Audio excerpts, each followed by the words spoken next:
아멘. 하나님의 말씀 봐요. 신명기 5장 17절 18절 말씀입니다. 신명기 5장 17절과 18절. 우리 자리에서 일어나셔서 하나님의 말씀 받도록 하겠습니다. 17절 18절 합독합니다. 살인하지 말지니라 간음하지 말지니라. 한 번 더 읽어요. 살인하지 말지니라 간음하지 말지니라. 아멘. 아멘. 우리 옆 사람하고 인사하면서 교제 나누어요. 함께 수예배 참석해서 더 반갑습니다. 할렐루야.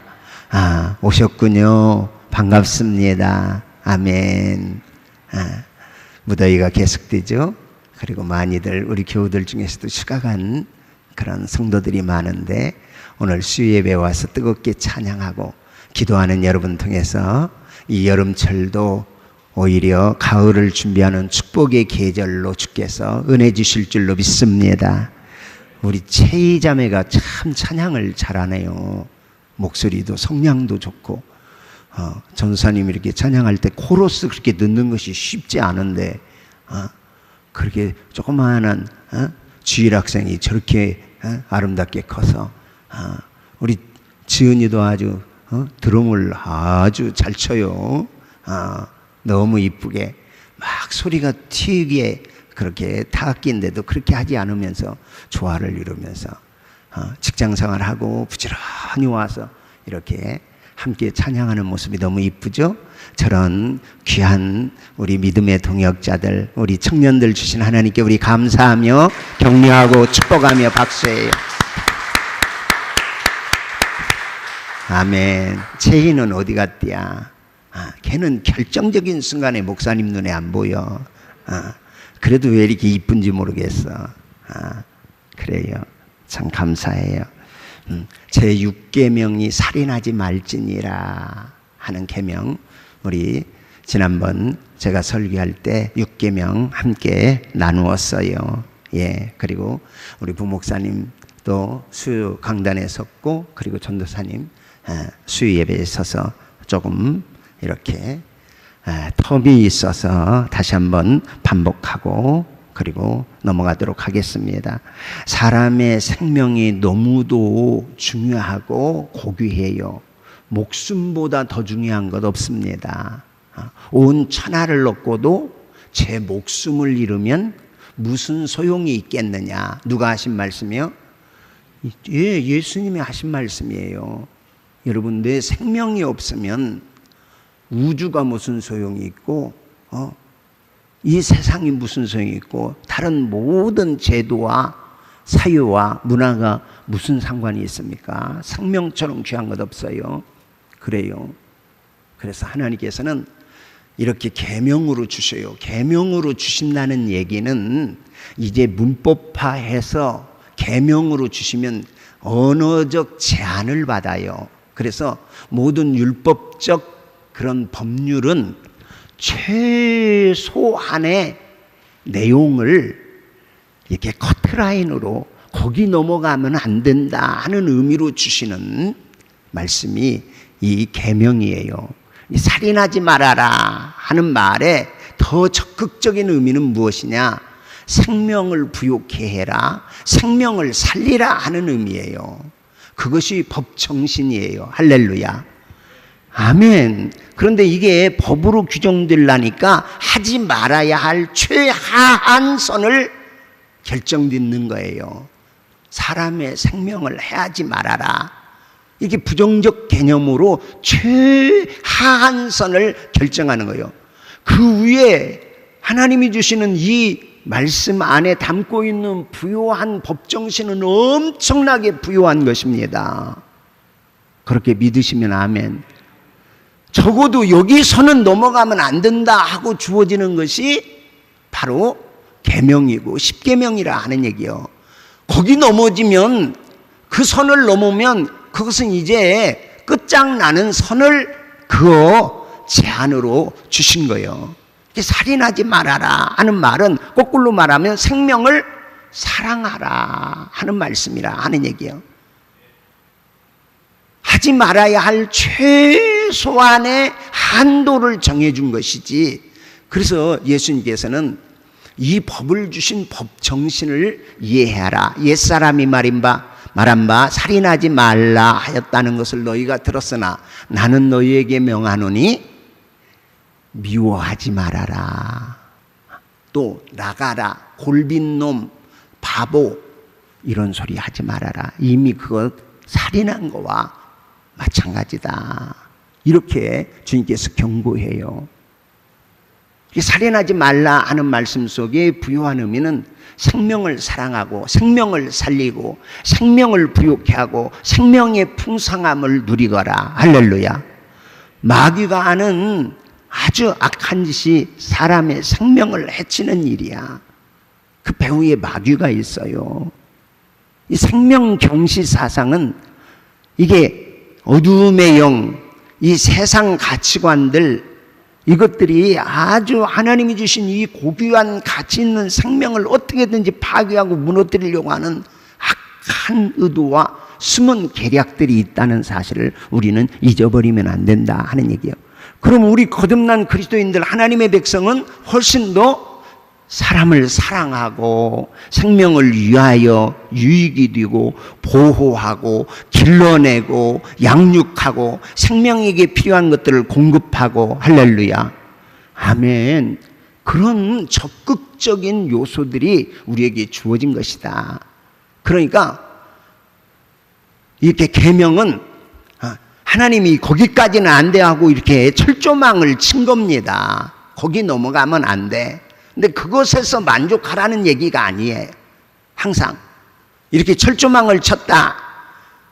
살인하지 말라, 간음하지 말라, 도둑질하지 말라, 거짓 증거하지 말라, 남의 이웃것 탐하지 말라, 이런 것은 철조망을 친 거야. 근데 거기 철조망 쳐서 아이고 나는 살인 안 했어, 나는 간음하지 않았어, 나는 안 했어 하고 세상 쪽 바라보면서 나는 그래도 안 했어, 나는 그래도 안 했어, 이러라고 철조망을 친 것이 아니라 그건 길이 아니다 하고 막고, 그럼 적극적인 의미는 사랑해라, 서로 아껴줘라, 더 생명 안에서 부유한 길은 여기에 있다, 그 길로 가라 하고 길을 막아놓은 것이요. 그래서 뭘 안 했다라고 우리는 만족할 사람들이 아니라, 길로 가야 하는구나, 생명의 길로 가야 하는구나, 사랑의 길로 가야 하는구나, 하나님이 주신 이 풍성한 평화의 길로 가는 것이 우리의 자랑이 될 수 있기를 주의 이름으로 축복해요. 그런 의미가 바로 하나님의 계명 속에 담겨져 있는 의미이다 하는 얘기예요. 살인은 금지한 이유는 모든 생명은 하나님께 속한 것이기 때문이고, 살인은 많은 사람에게 큰 슬픔과 아픔을 주는 것이기에 살인을 해서는 안 된다 하는 것, 그리고 살인에 대한 우리 재해석까지도 함께 살펴봤어요. 이런 살인죄 배후에는 항상 마귀가 있다. 그래서 그저 남을 중상모략하는 것, 가십하는 것, 다 사탄적 요소가 있다. 남을 깎아내리는 것, 미워하는 것, 그 배후에 다 악한 영에 속고 사는 것들이 되고 있다 하는 사실을 우리 잊지 말아야 하겠다 하는 얘기죠. 그럼 어떻게 적용할 것이나, 사람의 생명을 소중히 여길 수 있어야 하겠다. 살인하지 않는 것에 만족이 아니라 생명을 소중히 여기는 마음을 갖고 살아야 하겠다 하는 얘기예요. 그래요, 사람의 생명을 귀하게 여겨야 한다. 톨스토이가 그런 얘기했죠. 인생의 가장 귀한 시간은 언제인가? 세 가지 중요한 질문이 있다. 인생의 가장 귀한 때, 시간은 언제지? 인생의 가장 귀한 사람은 어떤 사람이지? 인생이 해야 할 가장 중요하고 귀한 일은 무엇일까? 때, 그리고 사람, 그리고 그 귀중한 일이 무엇일까? 그에 대한 대답도 가장 중요한 때는 지금이다. 가장 중요한 사람은 지금 만나고 있는 바로 네 앞에 있는 그 사람이다. 가장 중요한 일은 바로 지금 네 앞에 만나고 있는, 네 곁에 있는 그 사람을 사랑하는 일, 그에게 선을 베푸는 일이야말로 가장 귀한 일이다. 할렐루야. 그렇습니다. 우리의 삶에서 우리는 사람의 생명을 귀히 여기고 우리는 그리스도를 본받아 삶을 살아가는 사람.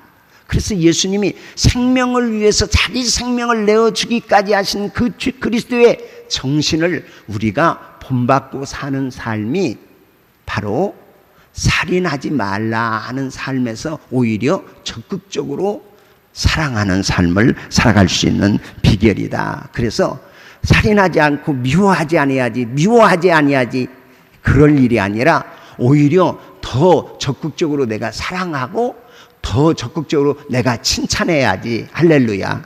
이상하게 우리의 죄성은요 그래요. 안 좋은 것에 길들여 있어요. 이게 죄의 가치관 속에 우리가 알게 모르게 다 그런 가치관 속에 자라왔기에요.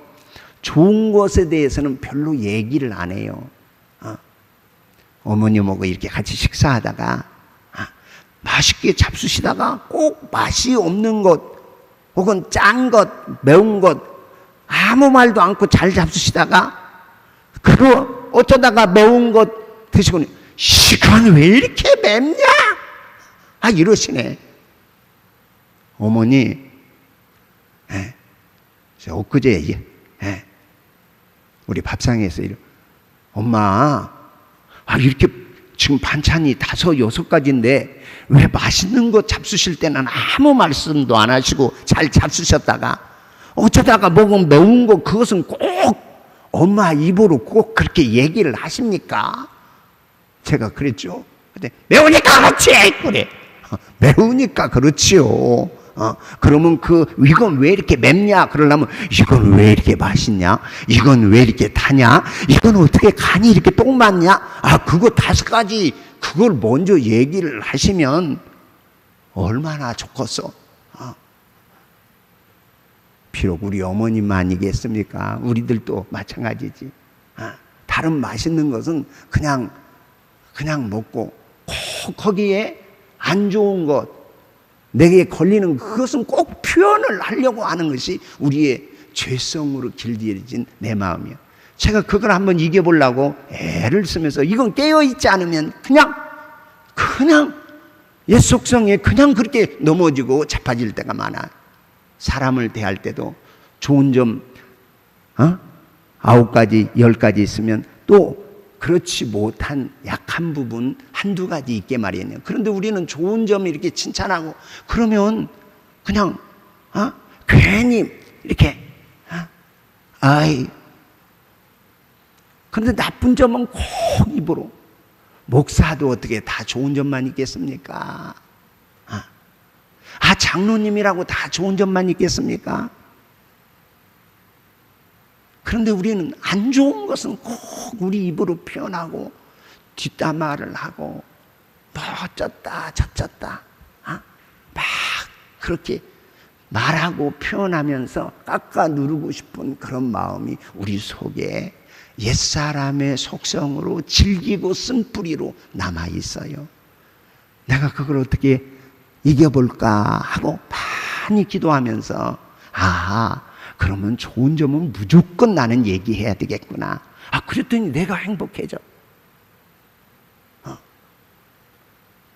그 목사님은 다 그냥 좋다고만. 그게 쉬운 일이 아니에요. 그게 영적인 굉장히 실력이 센 거라는 것을 좀 알아줬으면 좋겠어요.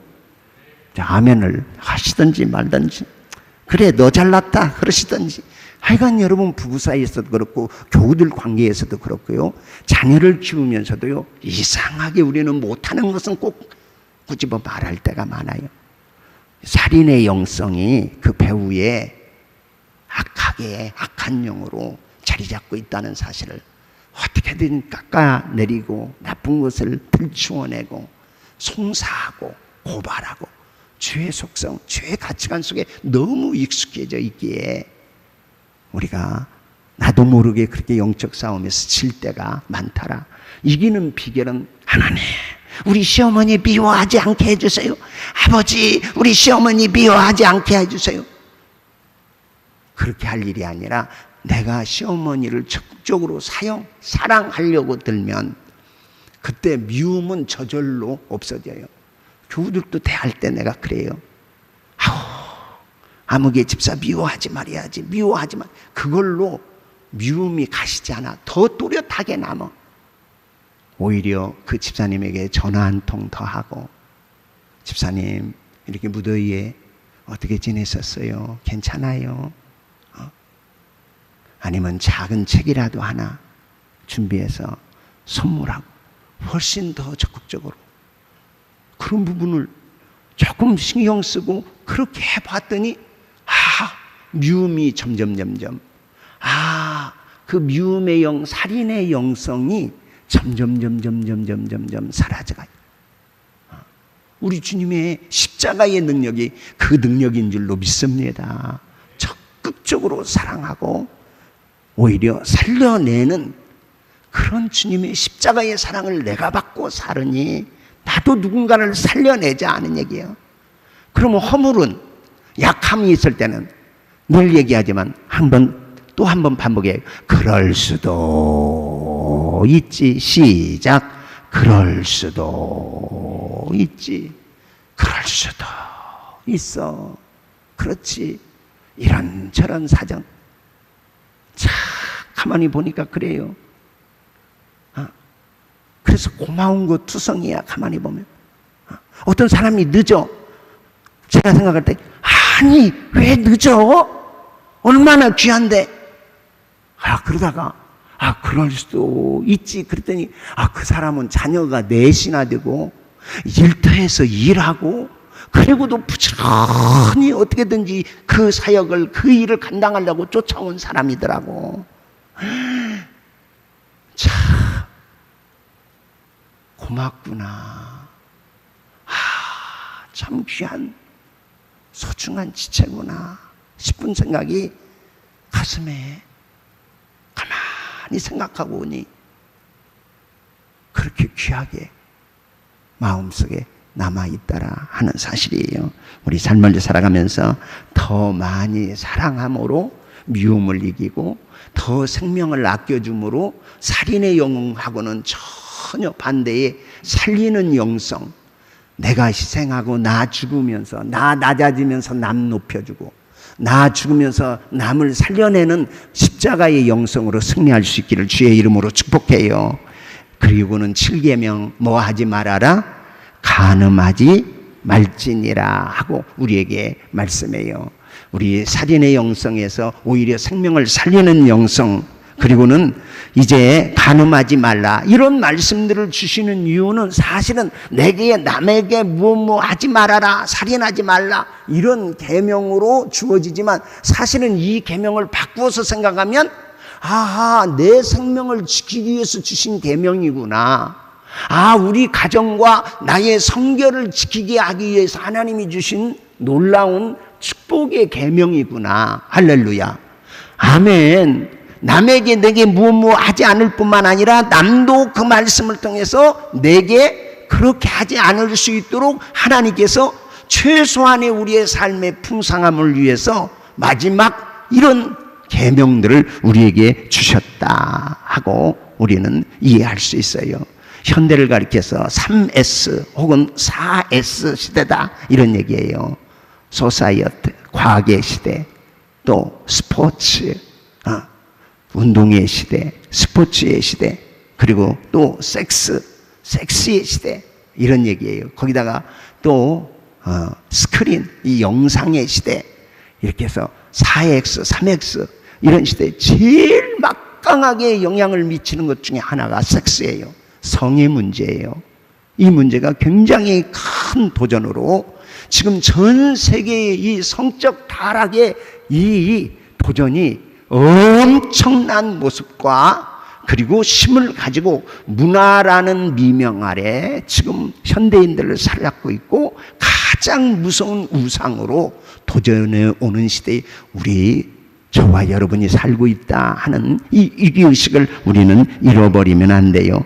이 섹스, 아름다운 예술의 옷을 입고 쾌락의 미소를 흘리면서 우리 현대인들을 사로잡아 미혹에 접어들게 만들고 있는 그런 시대에 우리가 살고 있다.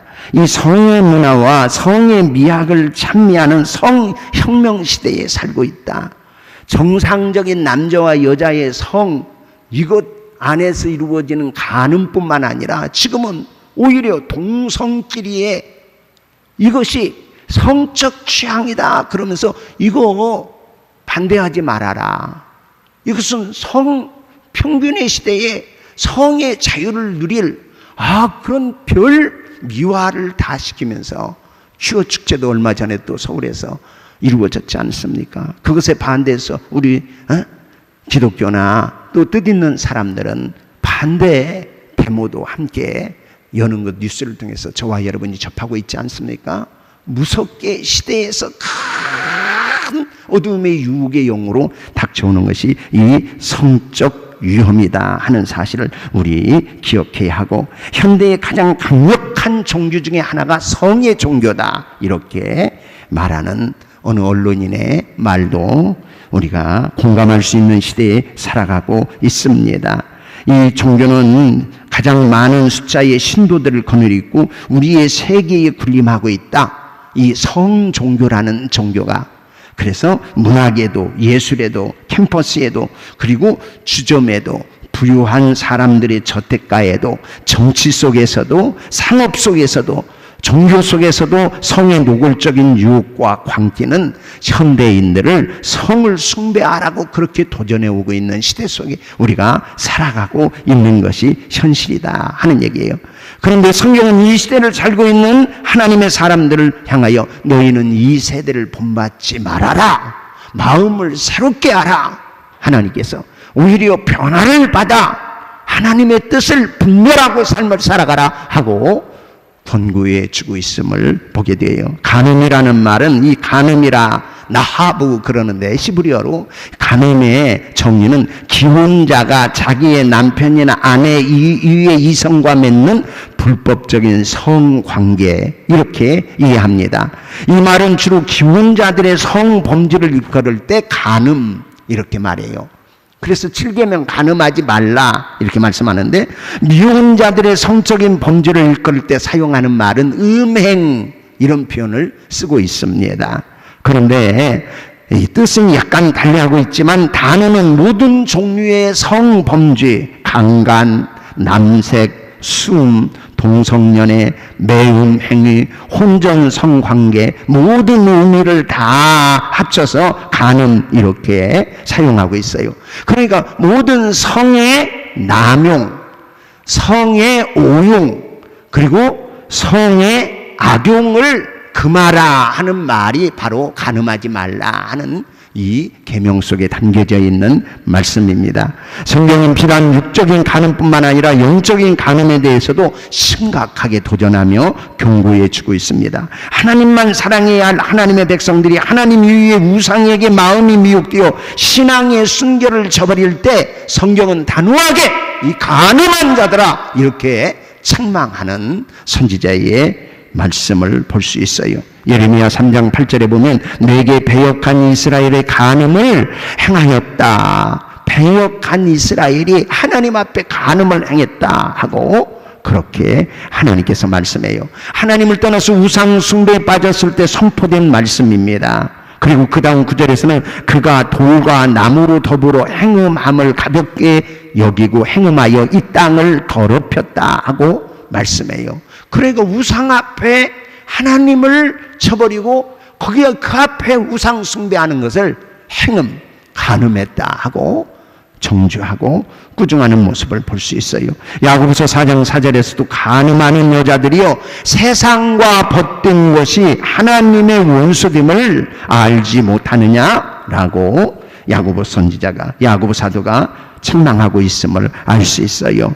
왜 간음 이것을 금하고 성경에서 정죄하느냐, 특별히 육체적인 간음을 언급하고 있는 이 7계명에서의 간음은 하나님께로부터 엄숙하게 범죄로 선포하는 이유는 뭐냐? 간음은 우리 자신을 파괴하는 죄다. 내 영혼, 내 몸을 파괴하는 죄가 간음의 죄다. 육체뿐만 아니라 우리의 영혼까지도 파괴하는 것이 이 간음이다. 그래서 사도 바울은 고린도전서 6장 18절에 음행을 피하라. 사람이 범하는 죄마다 몸 밖에 있거니와 음행하는 자는 자기 몸에게 죄를 범하느니라 하고 말씀해요. 자기 몸속에 이 죄를 범하고 있느니라. 원문의 의미가 그런 의미예요. 그러니까 내 육체뿐만 아니라 영혼까지, 내 속까지도 병들게 하는 것이 바로 이 간음이다 하는 것을 얘기해요. 그래서 우리의 삶 속에 순결한 영혼을 가지고 하나님을 경외하며 그 믿음 안에서 삶을 살아가려고 주께서 말씀해요. 내 자신의 육체와 영혼뿐만 아니라 우리 가정을 파괴하는 것이 바로 이 간음죄다 하는 얘기예요. 히브리서 13장 4절에 모든 사람은 혼인을 귀히 여기며 침소를 더럽히지 않게 하라 하고 당부하고 있어요.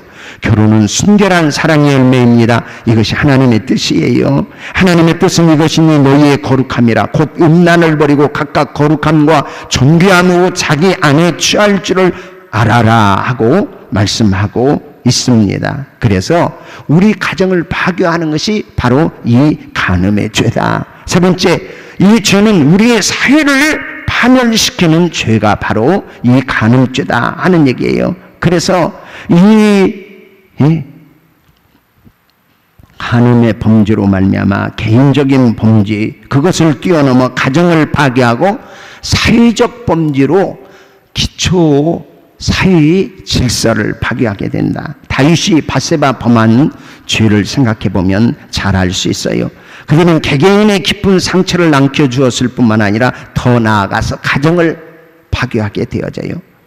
또 그 다윗이 범한 죄를 합리화시키기 위해서 살인까지 자행하고 국가의 기초를 무너뜨리는 중대한 범죄를 초래하게 된 것을 알 수 있어요. 어느 세대나 어느 문화나 어느 제국이나 그 사회나 제도나 제국이 무너질 때 먼저 무너지는 것이 바로 가정이 무너지고 성이 무너졌던 것을 볼 수가 있습니다. 소돔과 고모라 멸망의 원인도 사실은 음행의 범죄였습니다. 폼페이의 최후와 로마의 멸망은 바로 음란과 간음의 죄가 가정을 무너뜨리고 사회를 무너뜨린 데 있음을 알 수 있습니다.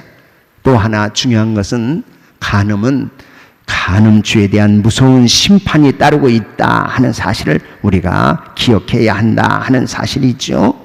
살인하지 말지니라, 간음하지 말지니라, 이 계명에 다른 어떤 설명도 붙어 있지 않습니다. 아더 핑크는 그 이유를 이렇게 말합니다. 그 결과는 너무도 자명하기 때문이다.